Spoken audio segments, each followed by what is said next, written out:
Okay, so today I want to talk a little bit about ghosting, and the reason I'm making this video is kind of specifically related to the song Over the Hills and Far Away. I recently did a cover of that, and I wanted to demonstrate how Bonzo used ghosting.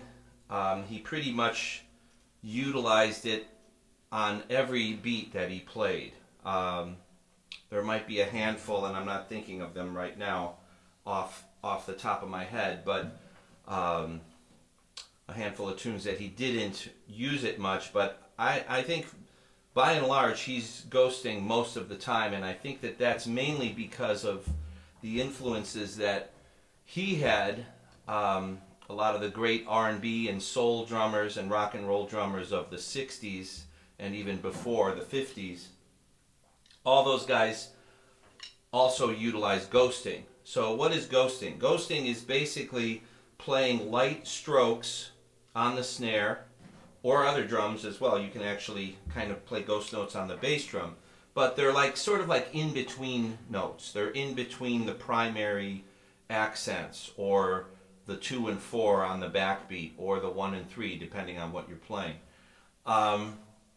And to think about it in terms of a technical relationship, it's kind of like the anticipation or the offbeat of what the right hand is doing. If you're a right-handed drummer and you're playing eighth notes on the hi-hat, the ghost notes would be the 16ths that are in the rest, basically, every rest.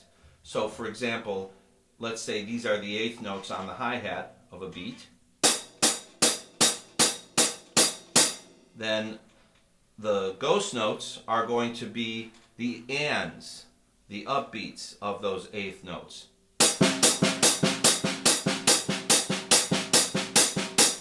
And you'll notice I'm playing them much lower dynamically than my right hand. It's not simply... Those wouldn't necessarily be ghost notes then.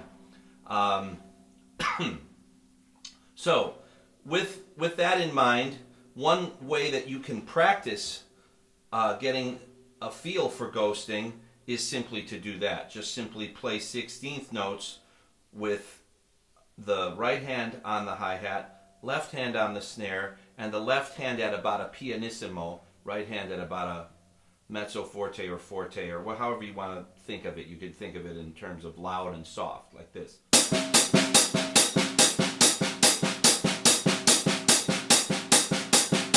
Now, when I learned how to play, I never really thought of that in any kind of technical or analytical terms. It just kind of happened naturally, as I think is the case for a lot of drummers.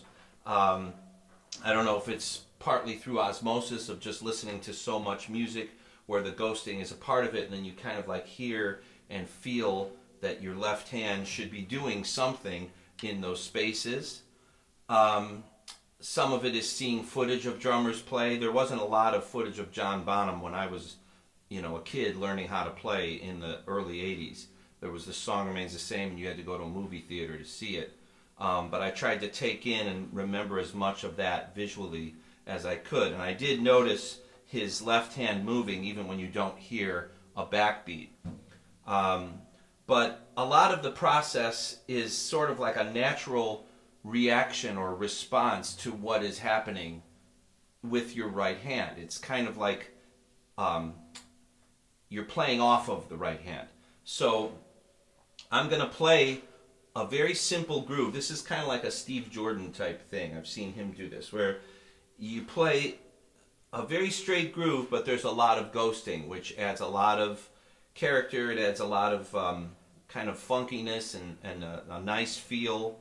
It just spices it up and flavors it up way more than just a straight beat. So let's start with the straight beat, and then I'll start to integrate some ghosting into it.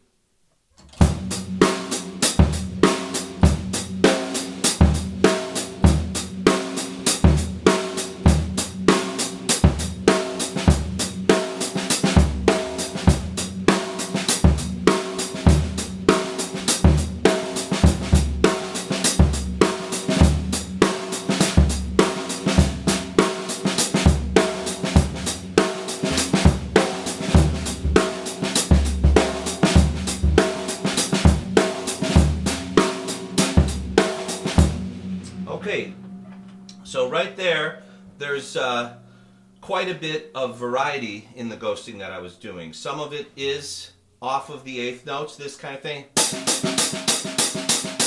And some of it is actually along with the hi-hat on the downbeats.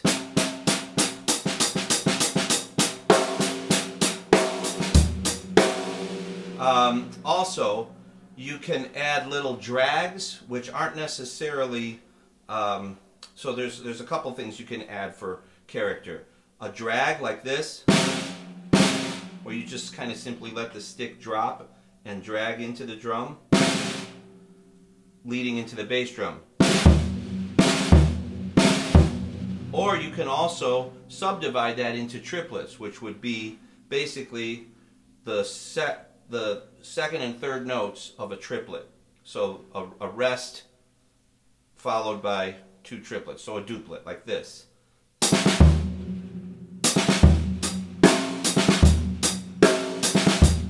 So you see the triplets there would be,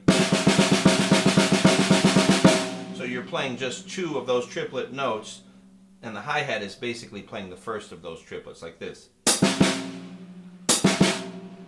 And then you drop the bass drum into it.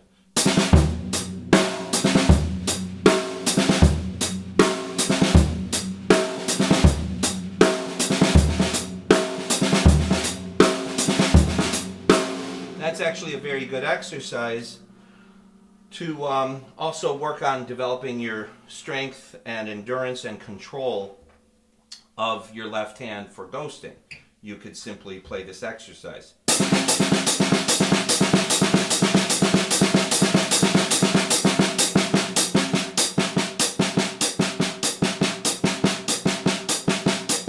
can also practice it at different dynamic levels with the purpose of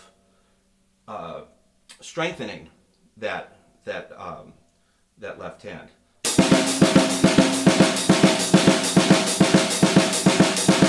However, you wouldn't be ghosting it that loud. So good things to kind of experiment with and work on to develop control and dynamics in ghosting. So once again, here's a basic beat with a couple of those variations.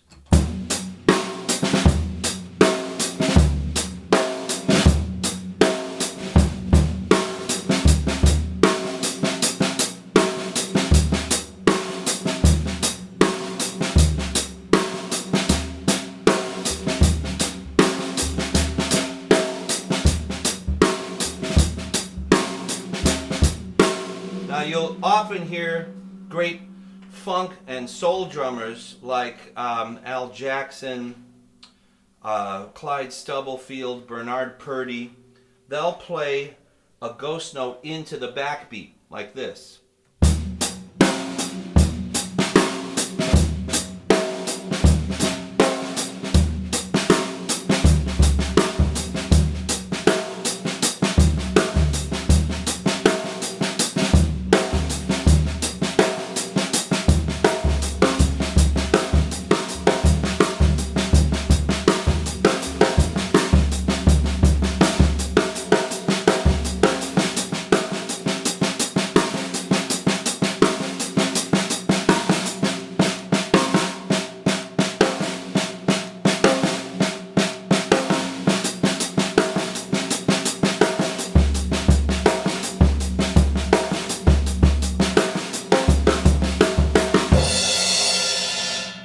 That's kind of a classic Bernard Purdie-esque type beat. Now, the faster the tempo goes, the harder that becomes to achieve. So that's something that you would need to work on developing speed and control with, like this.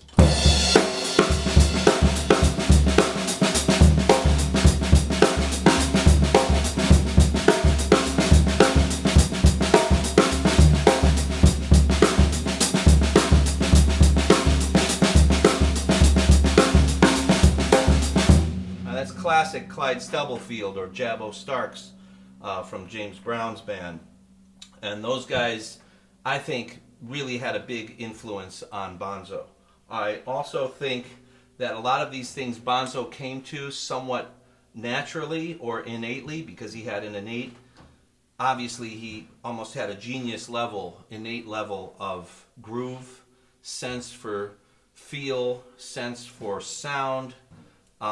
These are all things that I think were gifts that he had. So it came very quickly, I think, for him. And I'm sure he worked hard during those formative years. But the learning curve must have been a fairly impressive one, because within 5 years, let's say, he went from owning his first drum set to kind of mastering a lot of these concepts and styles. If you listen to his drumming on the first album, there's a lot of subtle groove work on that record. Not to mention the fact that Good Times, Bad Times is one of the most iconic and innovative drum beats ever. And that starts the album. So that's a hell of an opening shot for a debut record. So anyway, getting back to Ghosting and Over the Hills and Far Away, I'm going to play the beat without ghosting, and then I'm going to add the ghost notes, and you'll hear how much more character and flavor the beat has when it has the inclusion of the ghost notes. So basically, this is the song without ghosting.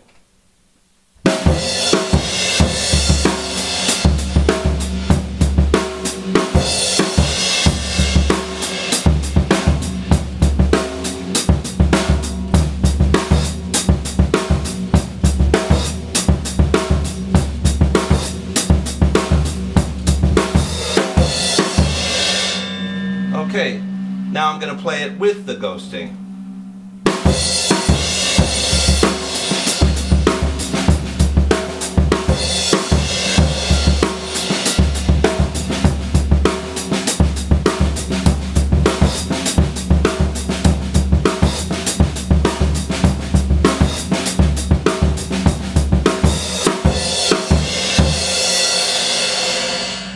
Okay, so the difference is, to me, very obvious. It feels much better when the ghosting is in there, because not only does it add a little sound to the spaces, but it also adds a little bit of a swing. It's not swing like, we think of swing like, like triplets that are subdivided, like this. It's not that dramatic. It's not, But there's something about those ghost notes that is definitely not strict 16th notes. It's not real strict like... It's got a little bit more of this kind of vibe. Which gets close to this. Which does kind of feel like it's leaning toward a triplet feel. I hope this makes sense to everybody out there. But the beauty of a swing feel is that it's not entirely metrically dissectable. It doesn't mean if you're swinging, you're playing strictly triplets. There's sort of like, it's like microtones, kind of, when it comes to instrumental music. There are notes between the chromatic, between the notes of a chromatic scale. In certain cultures, they have more access to those notes, whereas we have 12 notes, right? The chromatic scale. Between an A and a B flat, there's, of course, an out of tune A or an out of tune B flat. But that can be utilized to create character and feeling. So anyway, getting a little philosophical here with that, but it's the same thing when it comes to this rhythm. Okay, so I don't want to say just think of it as triplets, like if we did that, then that would change the character of the beat quite a bit. So Over the Hills would sound something like this.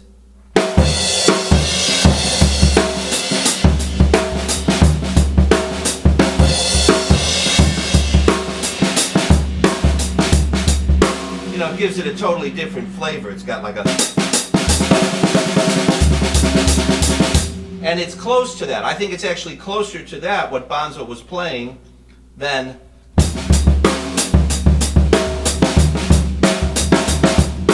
it's not really that either. So anyway, I'm going to play this again. I'm going to play this beat again, but I'm going to slow it down so you can hear the ghosting in context a little more clearly.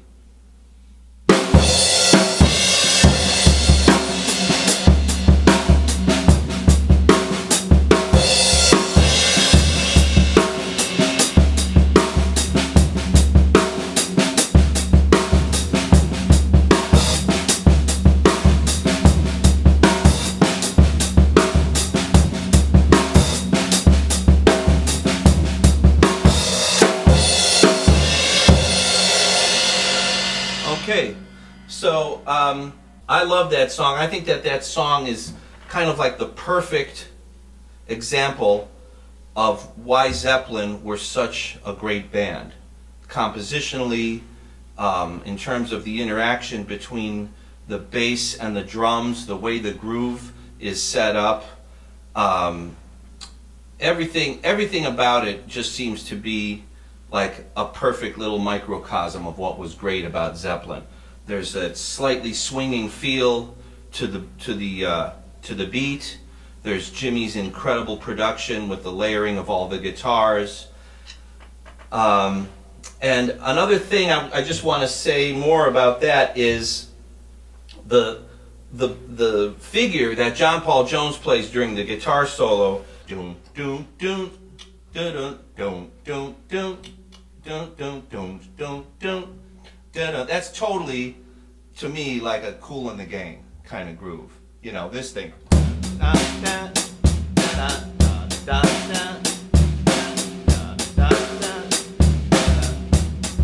that's a straight eighth note groove on the hi-hat, but there's some kind of swing in there because of the, it's almost like a clave beat. Bum, bum, bum, ba-da, bum, bum, bum, ba-da. Gives that feeling of like New Orleans or the Caribbean, this kind of thing.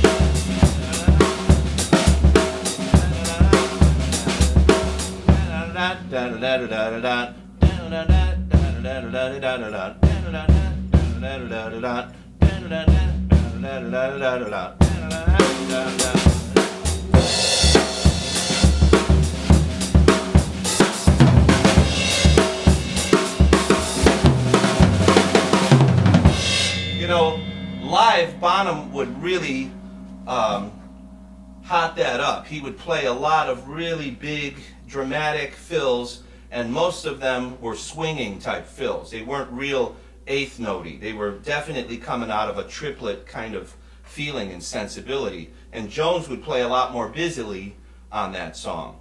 So you get this kind of thing happening.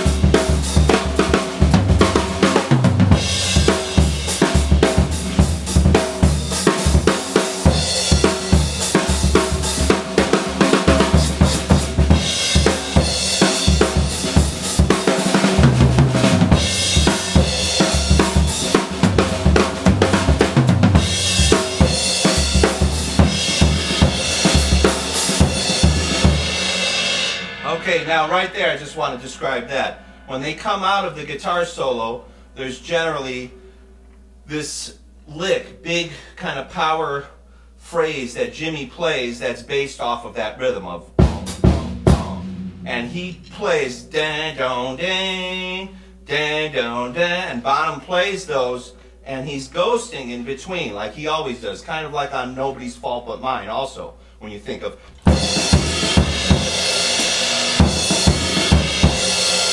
Again, it's ghosting. Same thing at the end of the guitar solo on Over the Hills.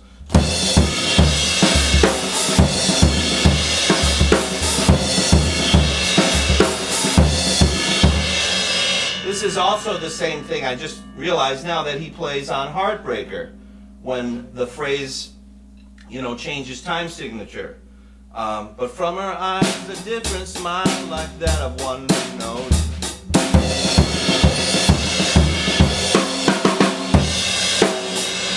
Same thing.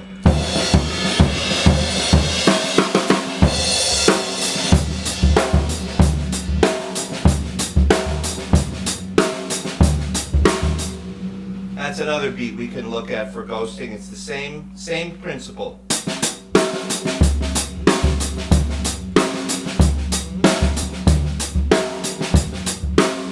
So, anyway, I think that's enough for now, and that's about all I wanted to say regarding the topic of ghosts.